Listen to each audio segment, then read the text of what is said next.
I can tell you that Graca Machel, the wife of the late Nelson Mandela, is now on the stage at the United Nations. Let's listen to her.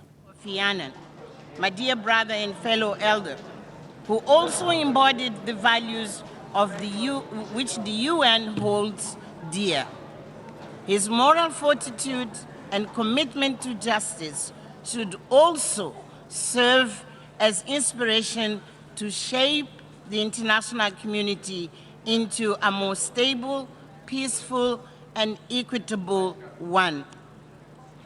The United Nations finds itself at a time where it would be well served to revisit and reconnect to the vision of its founders, as well as to take direction from Madiba's servant leadership and courage.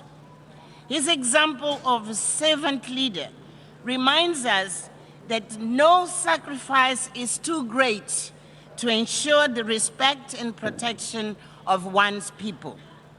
He deeply believed that there is nothing more sacred than safeguarding the rights of all human beings, not the preservation of ego, not partisan politics, and not geopolitical considerations.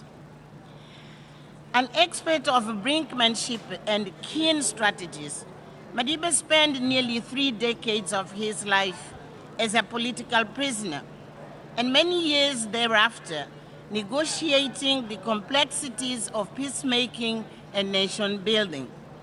We seek inspiration from his successful approach.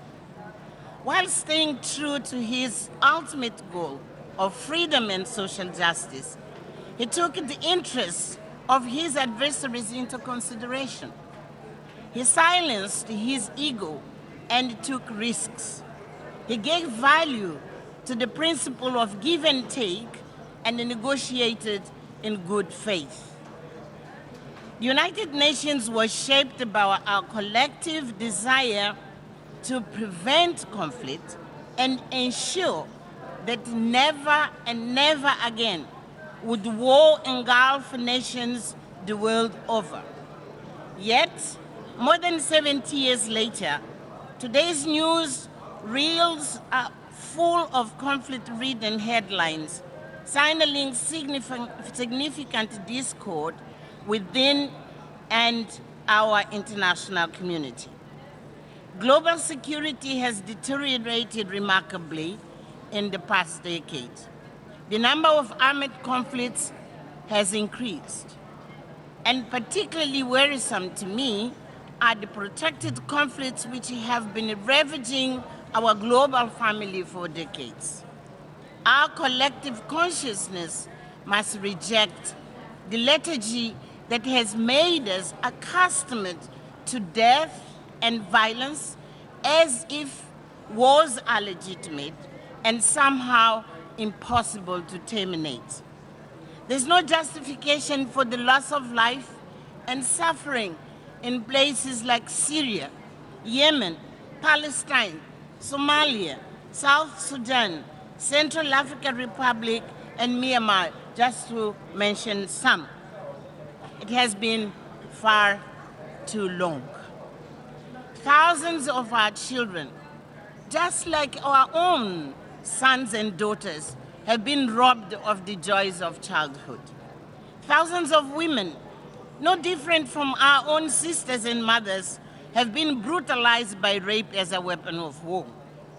Thousands of our fellow brothers and sisters have been needlessly maimed and killed. Thousands of families similar to our own have been ripped apart and left destitute. It is time to say enough is enough. Members of this esteemed chamber, do not let this be just another summit of statements. Bold, unprecedented action must follow. As for me, the meaning of celebrating Madiba is to work to end this senseless violence as a matter of priority and urgency. I encourage you to interrogate and dismantle what is fueling these conflicts. The ego driven of decision makers, the rigid political dogmas, greedy resource acquisitions, and the massive arms industry, just to name a few. It is time for every leader here to take responsibility. Those who are directly involved in the atrocities plaguing our world, those who take sides, and those who sit in silence.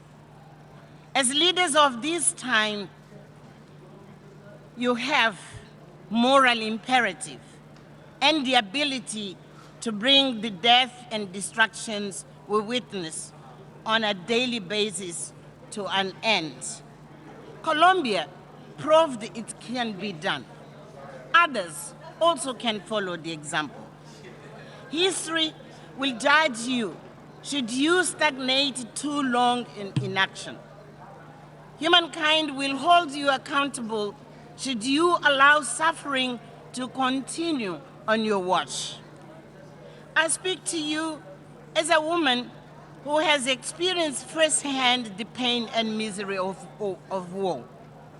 In 1996, on behalf of then Secretary General Boutros Ghali, I published a report on the devastating impact of armed conflict on children.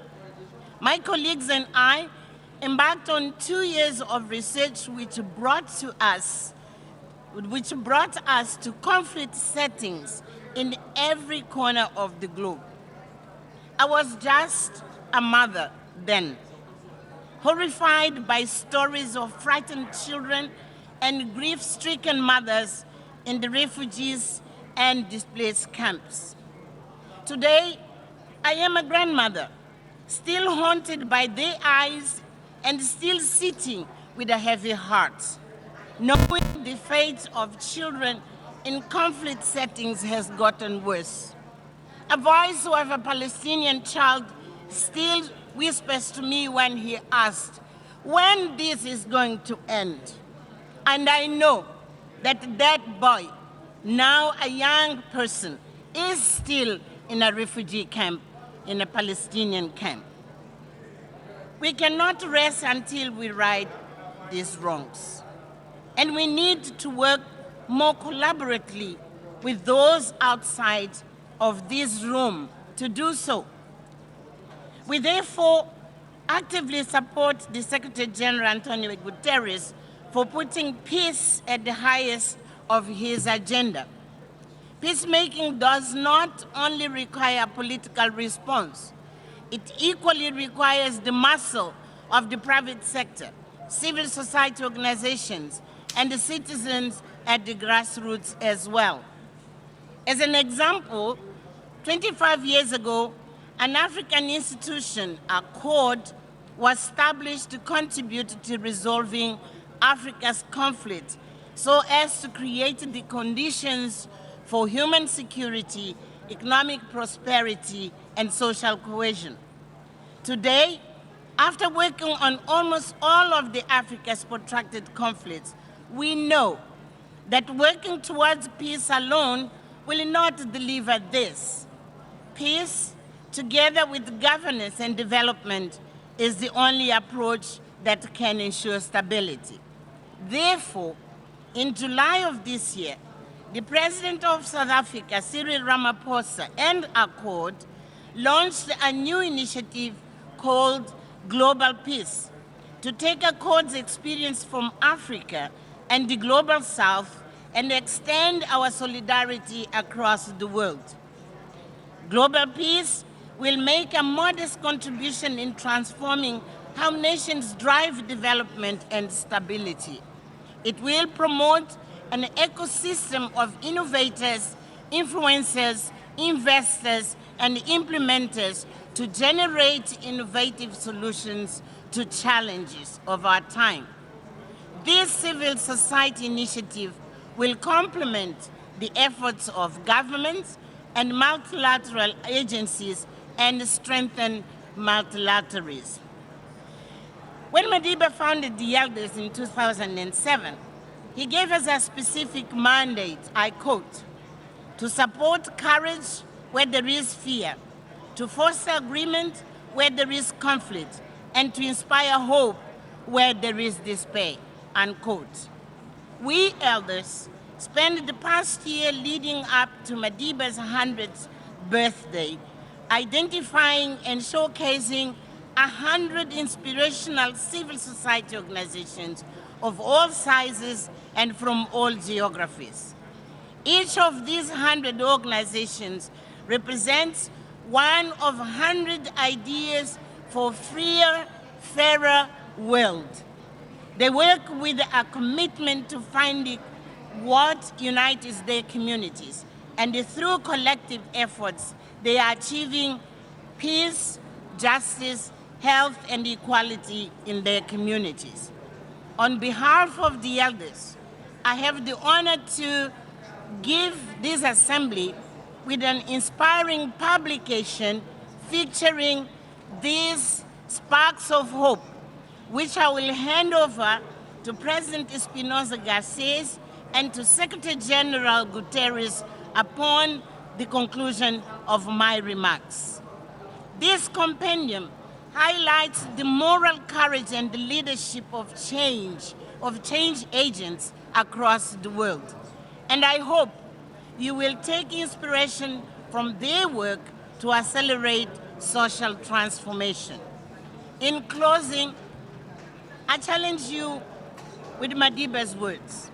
I quote, "It is in your hands to make a better world for all who live in it," unquote. It is therefore incumbent upon you to live up to the cherished United Nations Charter, which demands of us, and I would like to quote again, "Save succeeding generations from the scourge of war and untold sorrow to mankind, and to reaffirm faith in fundamental human rights, in the dignity and worth of the human person, in the equal rights of men and women and of nations large and small." And I quote Madiba again, "It is in your hands." I thank you.